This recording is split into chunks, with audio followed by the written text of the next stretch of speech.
They had no curiosity about how old was the universe, how did various things come to be.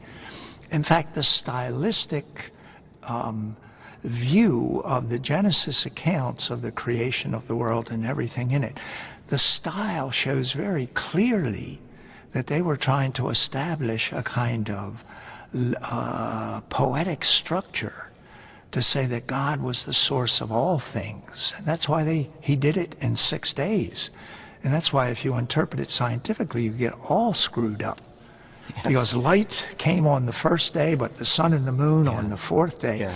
Well, the reason light had to come on the first day is because you had to have a day structure. And that's why at the end of each day of creation, and there was night and there was day. That's a poetic expression that God, this was a structured kind of thing. Each thing in the universe had a very special, God had a very special affection for it. In other words, it's a literary style in order to teach something that is true but is not scientific. So that's why I get upset. But if the book of Genesis was written by fallible humans who didn't really know anything, in what sense is it God speaking to us? That's a very good question. We really truly believe that God, working through these various cultures, that these writers were inspired to give the foundations for a religious tradition. What that inspiration means, what it doesn't mean, is God was not dictating to these people. That's clearly absurd to think that. But they were people of faith in a deep religious tradition, and that God was really working with them, okay, through their faith in creating a literature that would be foundational for future religious belief. I mean, to go into it in more detail, I'm afraid I studied it about 45 years or 50 years ago, so I could not recreate. Let's switch to another topic. Sure. The statement by Pope John Paul II in 1996. Could you tell me a bit more about that? Well, that statement truly came at a very epochal time. It was a statement made, as best I recall it, the message was given to the Pontifical Academy of Sciences on the occasion of a very significant meeting on what it was called as origins. And there were people from America, from NASA.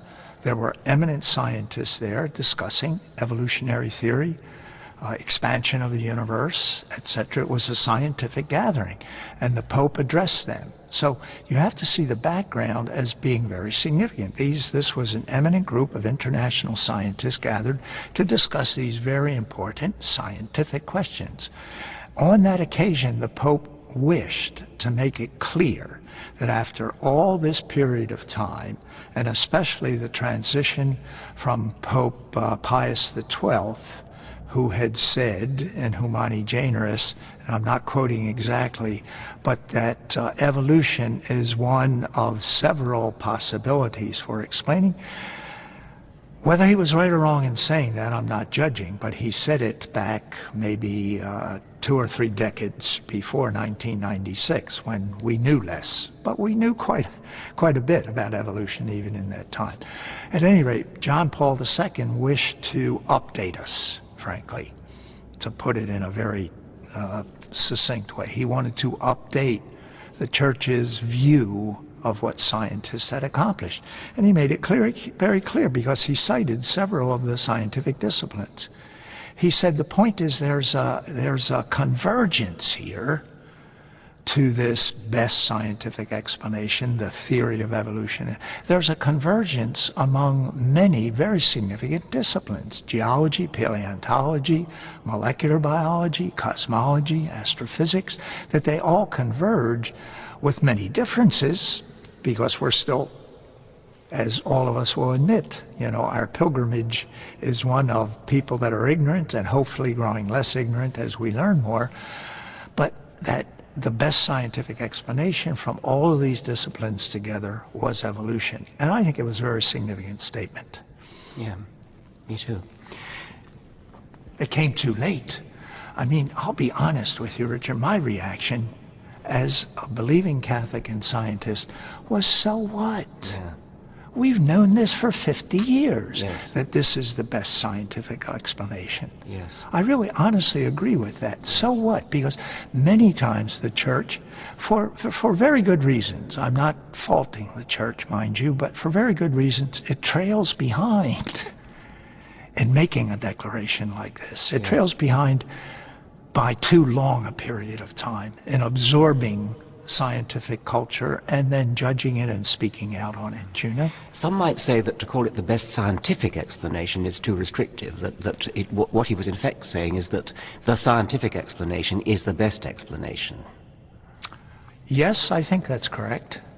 Is the best explanation, but from within a scientific methodology, because he immediately goes on to talking about the philosophical and theological yes. implications in all of this. And we talked about that before. Many of us will diverge on when you get to that stage. Yes. What do you think is the appeal of the idea of intelligent design or creationism? Well, it follows upon this very last point that we're making, the distinction between a scientific methodology and the philosophical, theological implications, which you cannot deny that we human beings are kind of driven either to deny or to assert that there are philosophical and theological implications from our scientific results. What intelligent design, and I speak from a very American point of view, because I think at least in its origins, it's a very kind of American phenomenon. In fact, I call it the intelligent design movement. And what it is, it's a mistaken attempt to try and use science to establish the what I call the implications of science, that is going beyond science to the philosophical, theological interpretation. So what intelligent design does, it begins with biology, and I'm not a biologist, so you correct me, but they offer various possibilities, you know, blood clotting system in the human being.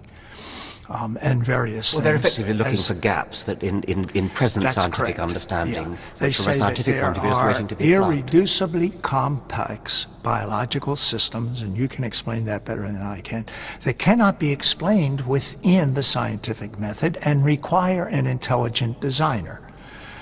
And in every case that they have suggested, and Ken Miller has, as you know, analyzed each of these cases, and you have, I'm sure, too. But Ken Miller, within the Catholic tradition, as a biologist, simply says, none of it holds up. We can explain it. If you carefully examine what evolution does, you can explain this. Evolution is creative. It uses an organism, you know, that pre-existed the current irreducibly complex organism, as they call it. It takes this organism which had a one function before, and it integrates it into another function. Evolution is very creative that way. Well, the fault of intelligent design, the fundamental fault, is that it steps outside scientific methodology and will not acknowledge it's doing it. It's a religious movement. It clearly is intrinsically judged, and in the judicial system in the United States, whenever it's come before a court, it's been judged such